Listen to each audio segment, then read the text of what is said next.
So here we are on Coney Island with the lovely Dr. Lucky. So should we take a look at the museum when we have seen this beautiful view of the amusement park? I'm interested in how you started with burlesque, but also how burlesque came to Coney Island. Yeah. And your history. Sure. So these images are actually from Terza, and she used to do a famous bathing act. And so this is one of the original Coney Island attractions. And Burlesque by the Beach used to be called Terza's Wine Bath. So they changed the name. And as you can see from these images, you can get a little sense of what that performance looked like. I came to Coney Island because I actually wrote my dissertation about Coney Island at the turn of the 20th century. So I was interested in this lascivious midget village that I heard about. And I was like, oh, that's so cool. When the doors closed, they got all busy and sounded like an amazing thing to research when you're a graduate student. You get a little bored. And then I did a little more research and I found out, it was at Dreamland at Coney Island. And to be honest, at first I was a little turned off by doing research about Coney Island because there is such a vast history, because there's so much material about it. I got a little, I was afraid it was going to be overwhelming.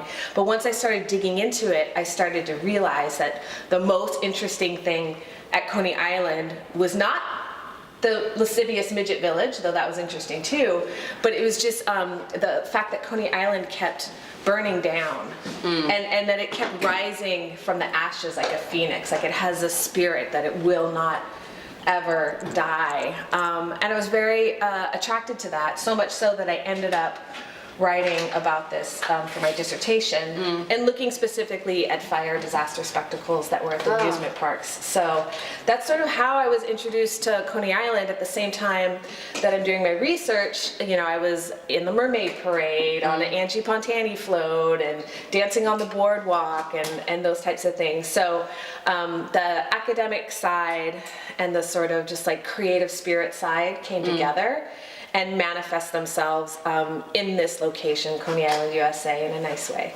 Okay, so it's quite a meaningful place for you. Yes. Actually, from the history. Did you start with burlesque already earlier when you found this, or it kind of started here, or?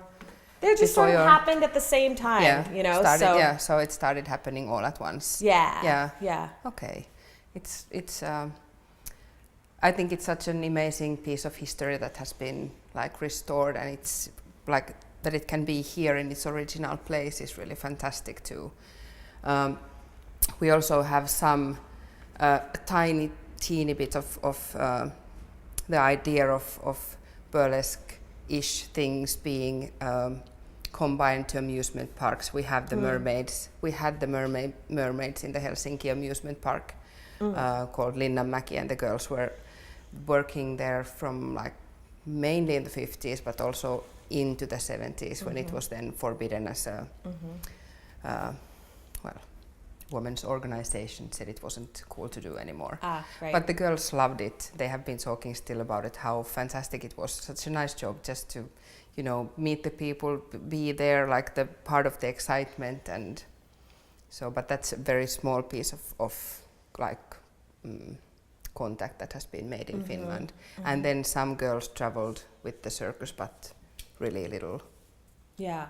There's such a long history between carnivals and burlesque and the cooch shows and the tent shows. And I actually think, I haven't been able to prove this, but I think that the pole in a circus tent was a precursor to what later became poles that people used in commercial strip clubs.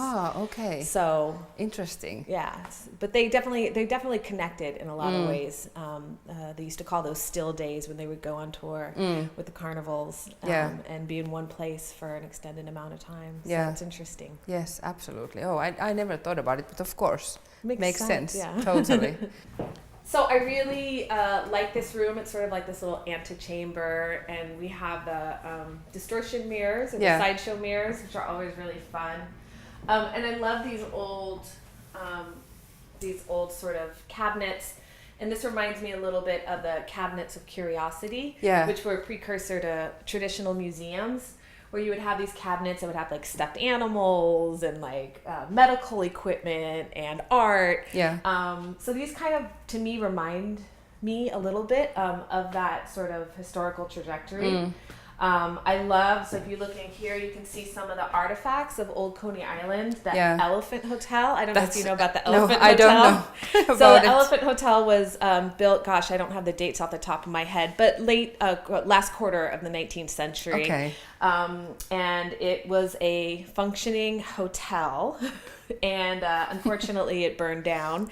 But it just so much represents like the spirit of Coney Island, like nothing is impossible. And making a hotel in the shape of an elephant. It's not it doesn't make sense space wise, but you know, that spirit of the ridiculous or just doing something that you couldn't imagine. I really love that. At the turn of the 20th century, you can see there were 3 enclosed amusement parks here in Coney Island. And this was like a new era where it became okay for women to go out by themselves and have a day of leisure. You know, 30, 40 years ago, that did not exist. You walked down the street by yourself and it was assumed you were, you know, a prostitute. So it's a really exciting time, not just for Coney Island, not just for leisure entertainment, but also for women who were becoming financially independent, and they could, you know, get on the you know, boat for a nickel, come down and enjoy a day. They could go swimming, they could go to the dance halls, and so it really marks this moment where there's like a change, and people aren't just working 7 days a week, but they're starting to realize that life is more than just, you know, being at a factory all day. It's also about, you know, having fun, entertainment, connecting to your body.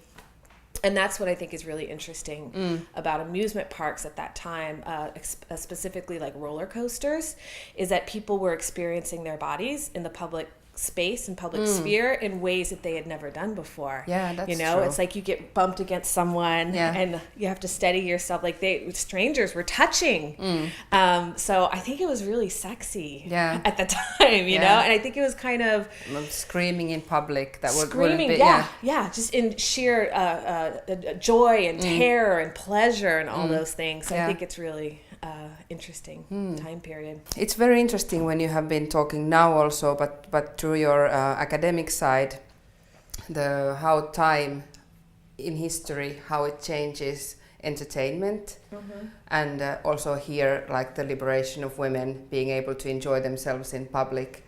Do you see something like that happening now, or how do you feel that it's going on? Like there is always like a wave, I feel, but how do you think it's now? Yeah, absolutely. I mean, we could say the same about the burlesque movement today. You know, it's similar in that a lot of women find liberation and empowerment through burlesque, and you know, outsiders might look at it like your group looking at the mermaids in Finland, and they say, well, that you're performing, representing the signifiers of patriarchy, and therefore you are oppressing yourself, you know, and that sort of can still be a reading of this movement and what's going on. But, you know, there's something that happens that I can't quite exactly explain in an intellectual way, but there's something that happens to a lot of performers when they perform, that they become more confident, they become more independent, they become more creative, they become less apologetic for who they are, they celebrate their creativity and their bodies in ways, you know, we're normally taught to cover things and to be shameful and to put on things that like suck this in and lift this up, and burlesque just like lets it all hang out. And so there's something very powerful in the medium that's very hard to like put your thumb on and explain what it is. But that is one of the things I'm interested in thinking through is, you know, that paradox of a woman can become empowered by taking her clothes off in public.